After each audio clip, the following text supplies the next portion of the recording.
Welcome back to Founder Unfiltered. I'm Bradley Jacobs, the founder of Mylance and your host.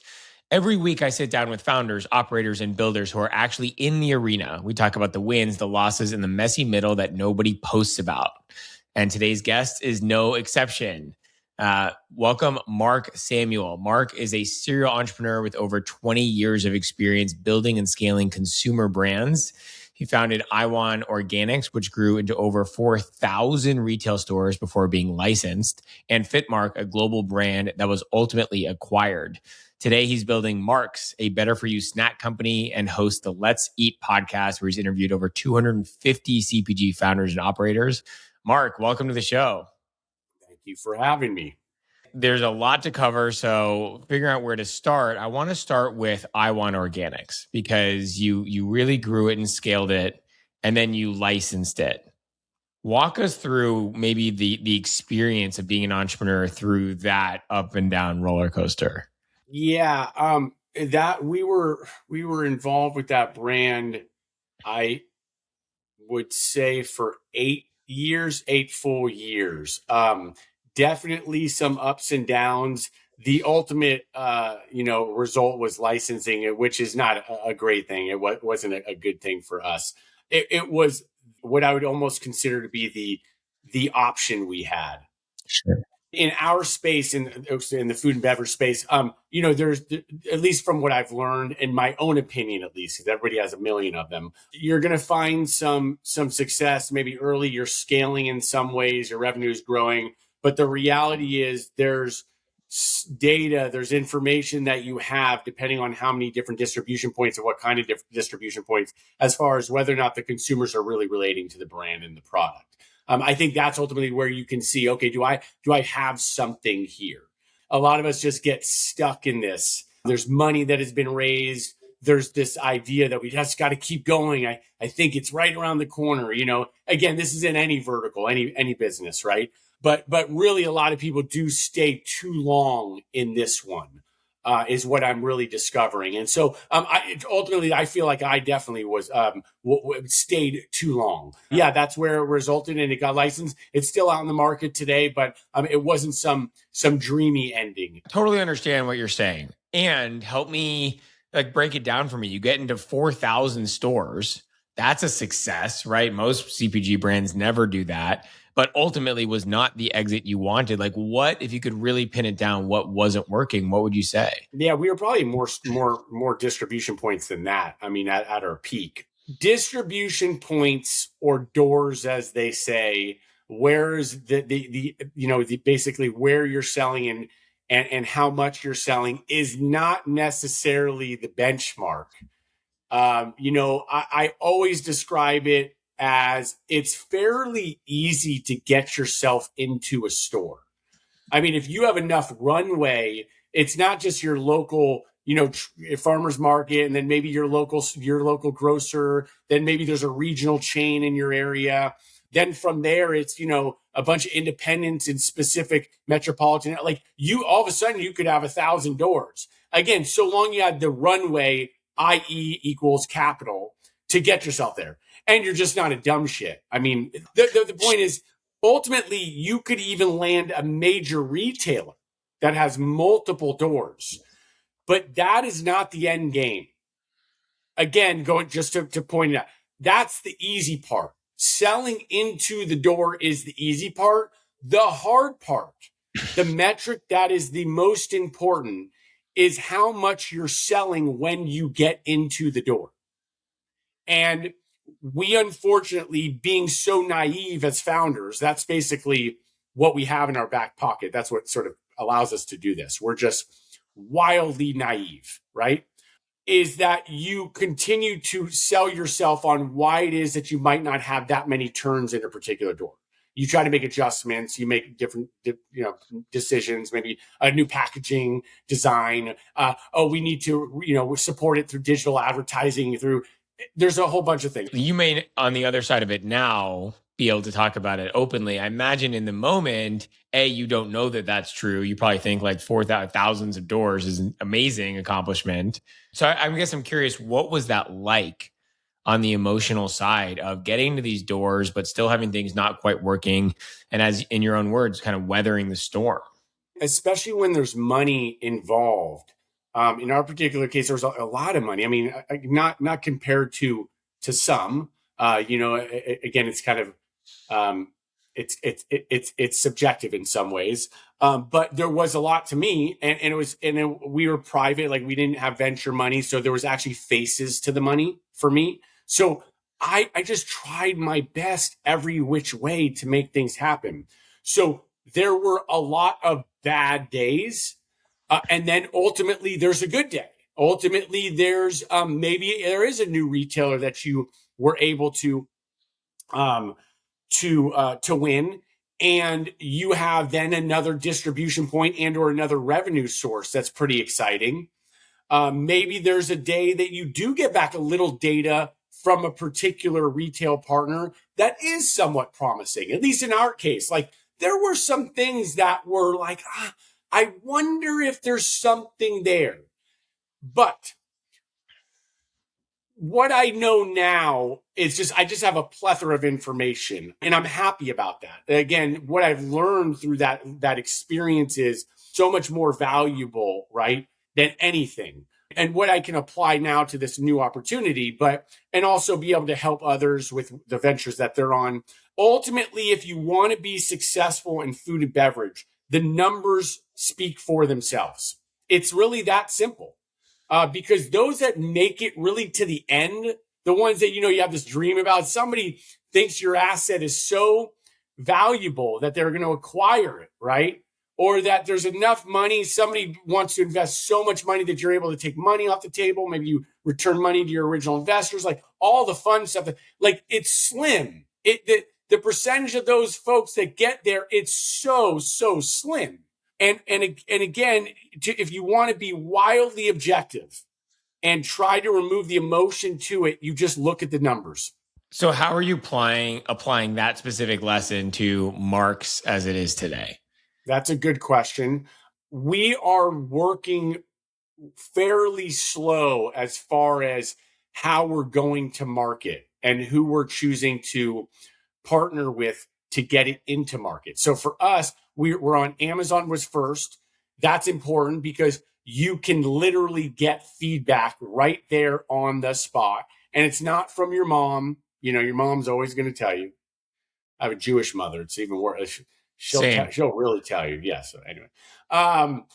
And your friends, all the homies, and like they all want to gaslight your ass and all that stuff. And you want Samantha from Wichita to tell you whether or not she likes it or not. And so that's good. Get great feedback. Our ratings are great.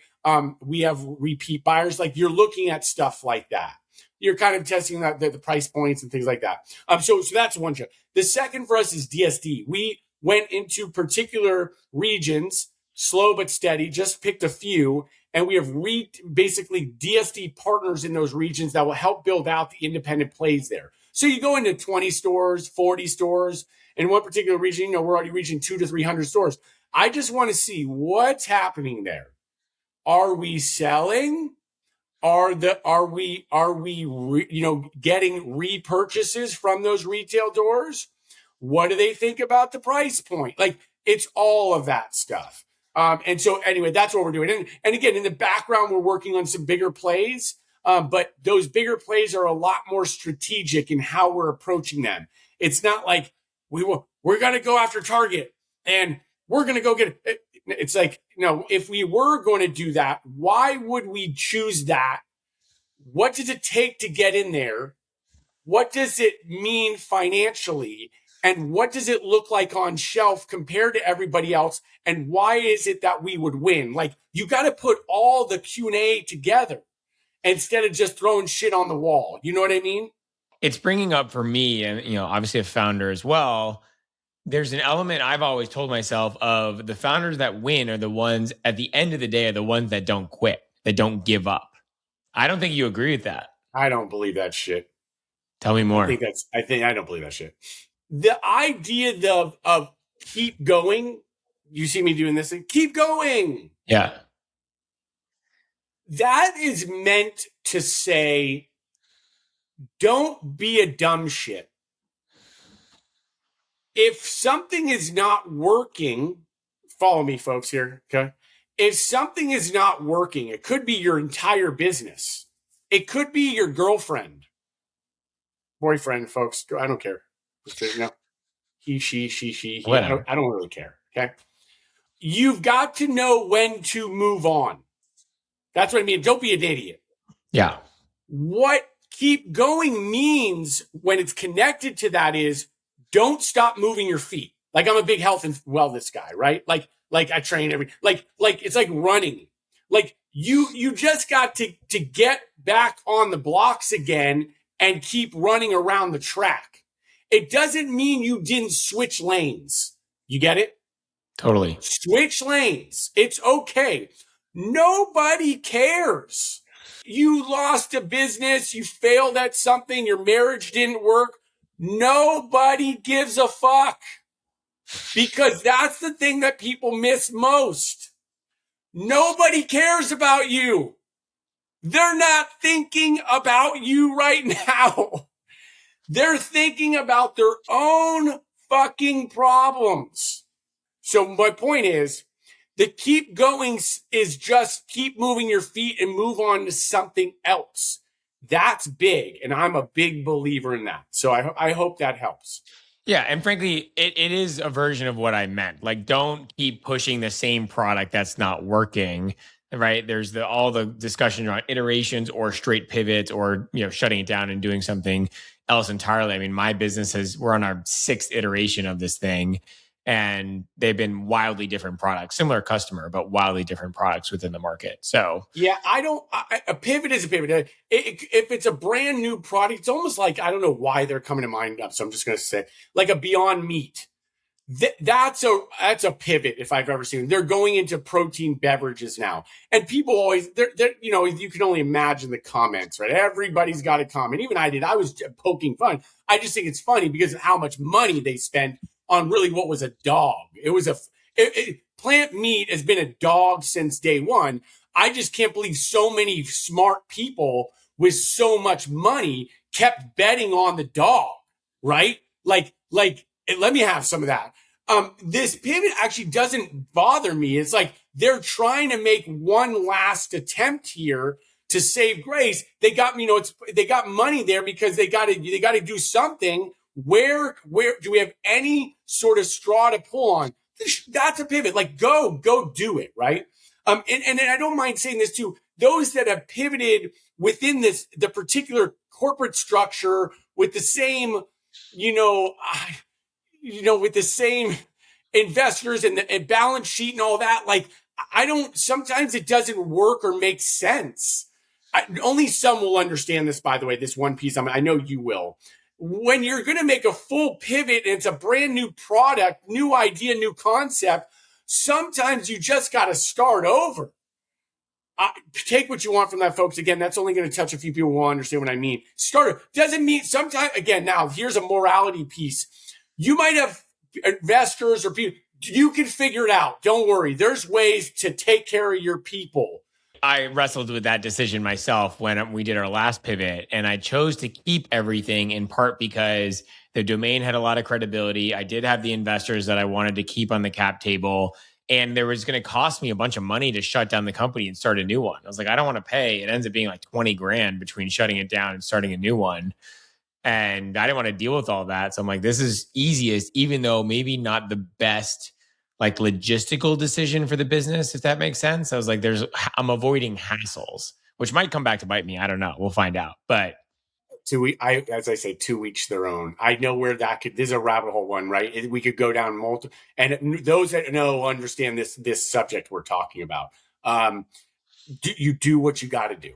There's some elements of keep going with the same product because maybe it is an iteration or something away from being really successful, and maybe it's not, right? Maybe it's like, nope, this isn't working, and you do need to pivot.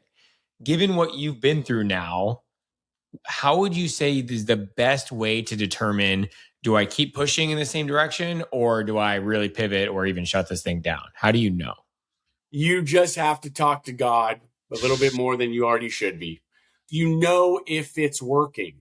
you have found something that you can turn the nozzle up on.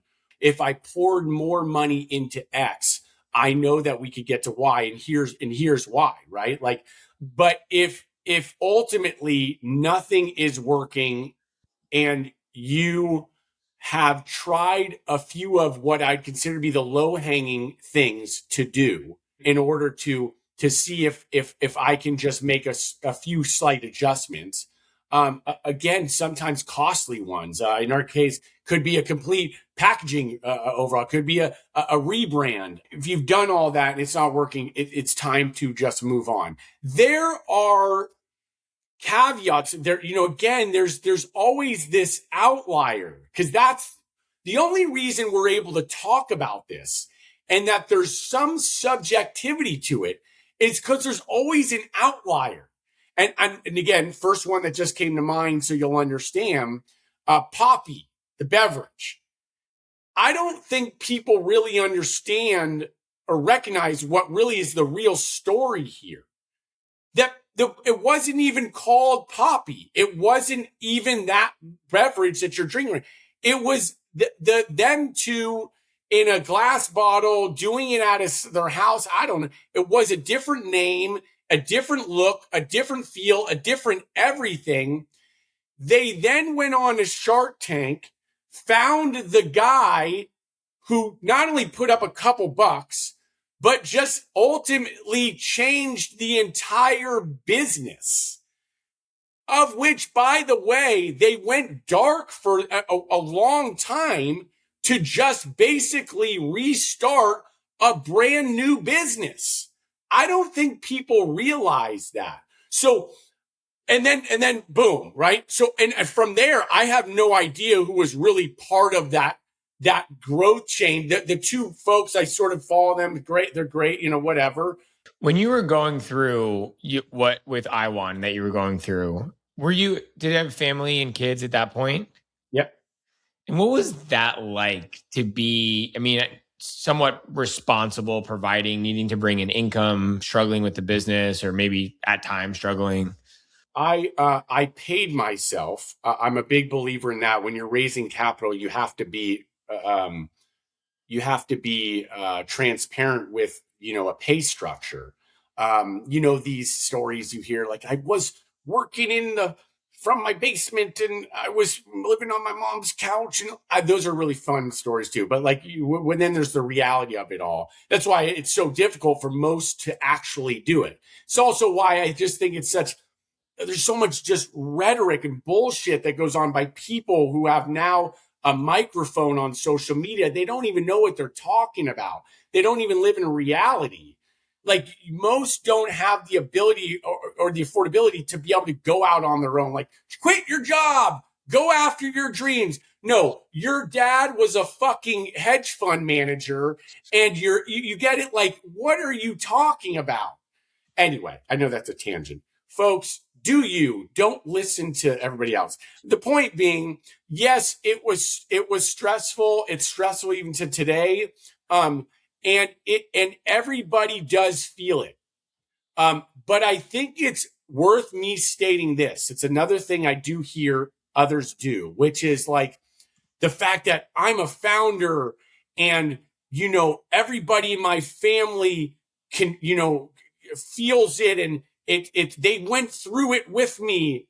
Fuck no, dude. That's not cool.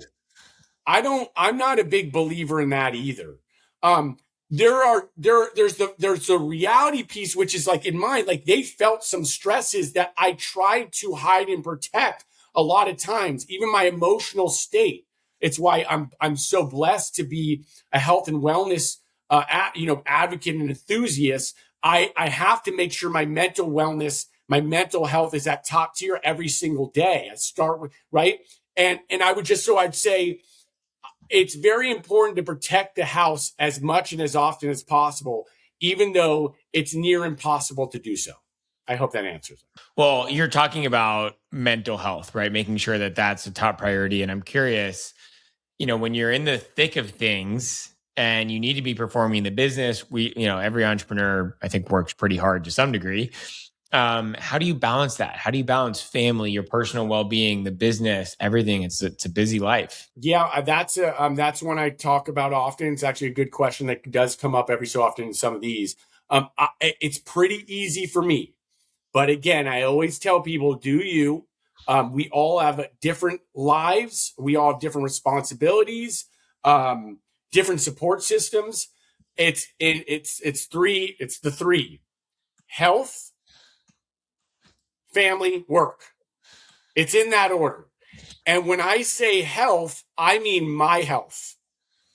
My health is my number one priority, and it comes before everybody else and anything.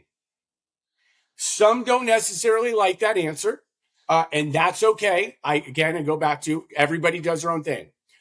I always say why so that they can understand the sentiment. If I am not at my healthiest, both physically and mentally, I cannot do those other tasks. I cannot manage my household, and I definitely cannot manage a business. So I must start my day with a workout.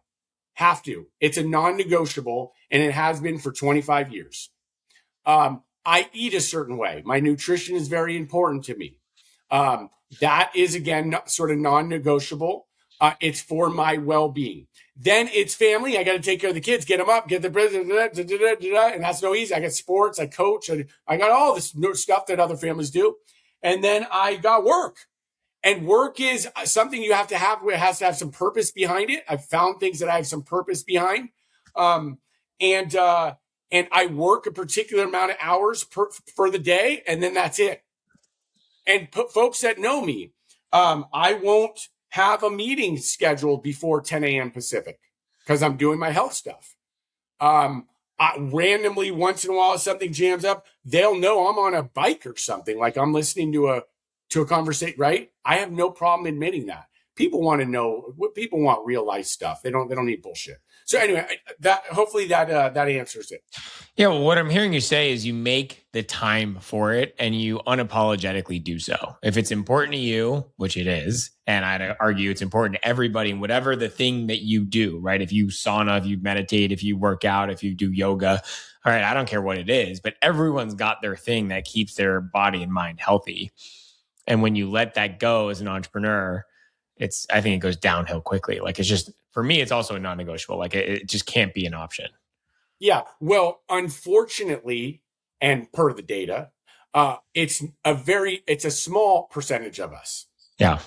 And that is where the purpose part comes in number 3.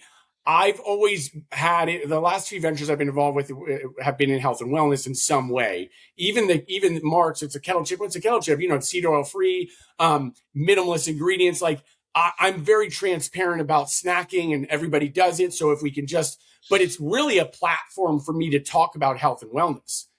I'm one of the only founders that actually says things like, I'd actually prefer you to eat less of our product. I mean, whoever actually says that, like, I would prefer you to eat whole foods a majority of time. But because I know that is really difficult, and a majority, when I say majority, like 95% will or cannot do that, I would prefer you to do that as often as possible. And when you snack, make sure you're choosing things that are a bit better for you and make sure it's in moderation. Think about that. I just want a platform that I can talk about that and motivate more people to do the things that we just described, which, as I just stated, is a very small percentage of us. Yeah, from what I hear, it's the first thing that goes, right? It's just like food and working out. People just don't make time for it, and they think it's going to be okay. Obviously, that's why they do it, and it's not. And eventually they realize it's because we have no discipline. Yeah.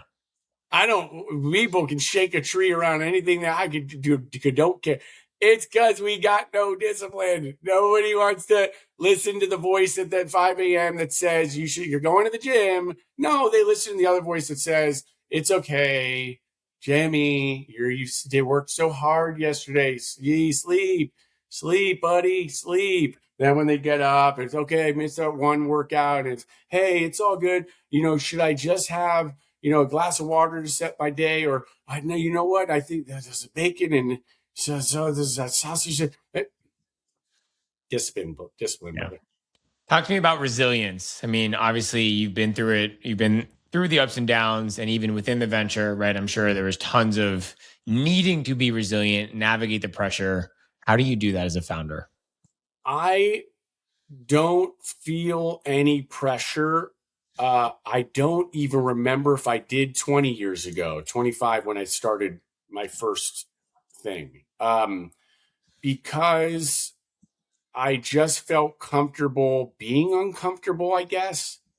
That's the best way to describe it. I always enjoyed doing what I was doing. And that's actually why I probably stepped away after a couple of years of my first one, went a few more years with the second one.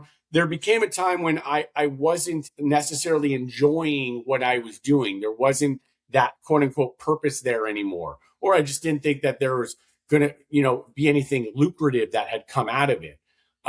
And so I think that's the key piece is finding something you enjoy doing, something you have some purpose for, something you enjoy working with others with, if that's something that you're interested in, and just making sure that you're getting up each and every day and working towards a particular goal. I think if you could put all those things into a sort of a box there, the resilience thing is something that just comes into play if you were cut to do this. You can't really make this up, and you can't really convince yourself that you are supposed to be a founder it's just, I believe, something that some of us are born with. And once we find those other pieces and again put it back into the box, I think resilience is just one of those things that come into play every day. Something you can't manufacture. Nope. What drives you now with the new business? I think that we have something with this that's different than things I've worked on in the past. And again, I'm always transparent. Like, I've always had a little bit of a feeling early in the business. We're going to come up on a year this summer, and I just feel good about where we're at. One, I feel good about the brand, like the brand position. As I know it's odd because of course your name's on it, your face is on the back. Like, I agree. Like, it actually was one of the first things that actually finally made sense to me. Like, okay, there's a brand position here that I could really dig my heels into. I could be totally transparent, not have to pull any punches and think about what it is I'm going to say or why I'm going to say it, what the brand position is. People are going to enjoy the brand position or they won't, and I'm okay with that. And then the product, like the actual product is fantastic. I don't say that because it's mine. I'm always okay to like be honest with that too. Like, it's a really, really good kettle chip. And you ask 9 of 10 people, they will all say that. So we have something there, but I'm not going to get ahead of myself. There's a long road, long, and we just don't know, what happens ahead of us, but I feel good today, and that's important. Given you don't know the road, how could you, right? It is obviously an unknown. What do you want to make sure is true about how you run the business this time, given everything you've been through? I don't want to sway off of the brand position. I really do want to give this a go to see, is this something that I think it is? And I don't mind giving a reference to it. We say things, which is something I say vocally, like, I'm a proud American. I mean, like, it's so odd today. Like, somebody says that, there's like it evokes like an emotion with people. Like, what does he mean? Is he a Trumper? Like, what are you talking about today? You get where I'm going? Like, Yeah, totally. so there is that position to this brand because it's mine. I love this country. I love people. I love coaching. I love parenting. I love community. I love, like, so I want to put that all into the brand. And I think if it gets heard enough and people are recognizing, oh, that speaks to me. I talk about God. Like brands today, especially conglomerate brands, like you got to be very careful today. Everybody's so sensitive. You know what I mean? They're Yeah. just such a bitch about everything. And I don't need to be. That's what's so beautiful. Now that's going to turn off some people. Like I said, I'm okay with that. I'm not being deliberate by that. It's just the byproduct of what this is. So that's my answer. And over time, like, I was just saying this as I'm like, I want to go sponsor all the little leagues. Like, you get it? Like, I know that's oh yeah, but I would want to do that too. Like, no, but I want to do it because like I actually work with kids. I coach kids. Like, this is what I actually do. So how do you get where I'm going with that? I think there's a story there, and if it's heard enough and we have enough runway, I think it could be a thing. I don't know. Yeah. Cool. Well, I hope it is. And one thing that I hope our listeners really take away from this is that you said at the beginning, like nobody cares about you, which I interpret to mean like stop worrying about judgment, stop worrying about what other people think, because genuinely no one gives a shit. And so, right, when you stick to our brand positioning is this, people are going to make up a story about that, and or some people will, and like, cool, good for you, have fun with that, right? You won't be our customers, that's fine, as long as there's obviously a segment that resonates with it. So that's a message that people can really take home. I agree with you. So, Mark, we get to wrap up here in a minute. Where can people find you if they're interested in buying Mark's the snacks or following you on social media? Where can people find you? I would love it if people went to Amazon. We're in the Northeast and coming down sort of that East corridor, but and then we're in NorCal, and then in some other spots. But ultimately, the easiest is going to Amazon and finding us. And then for me, I'm on LinkedIn. That's where I hang out. Yeah, me too. Mark, thanks so much for your time, expertise, sharing everything with us today. It's been really interesting to hear your story and appreciate you sharing everything with us. Thanks, sir.